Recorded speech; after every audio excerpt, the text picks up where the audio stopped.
এই যে দেখেন গাইস, কচু গাছ। এগুলো কচু গাছ এই প্রথম দেখলাম। গাইস এই যে দেখেন গরু। গাইস গরু দেখতে এরম হয়। গাইস দেখেন গরু কেমনে ঘাস খায়। গাইস গরু ঘাস খায়, তো জানতাম না তো এটা। এই হলো সেই বন, যেই বন গরু খায়। গাইস গরু বনও খায়, জানতাম না তো। গাইস দেখেন আমাদের এখানে কত সুন্দর সবুজ ছেলে। দেখেন আমাদের এখানে একটা ছেলে কাজ করছে, মানে সব খালি ধান খেতে ধান খেতে। গাইস ধান খেতে সবুজ থাকে, জানতাম না তো। আর ধান খেতে ছেলেরা কাজ করে, আমাদের এখানে তো মেয়েরা কাজ করে। দেখেন, আমাদের এখানে অনেক কলা গাছ। আপনাদের এখানে কি কলা গাছ আছে? গাইস এটা আসলে কলা গাছ, এটা তো জানতাম না। আমাদের বাসায় কিন্তু কলা গাছ নাই।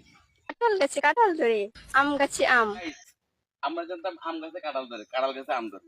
বাঁশ কুইপা রাখছে, এই বাঁশের মধ্যে কোনো মানে ফাঁকা নাই। গাইস বাসও পাতা থাকে, জানতাম না তো। হাই, তোমরা খারাপ আমার আমার পেজ দেখতে পারো না, একটু হাত শুনো তো।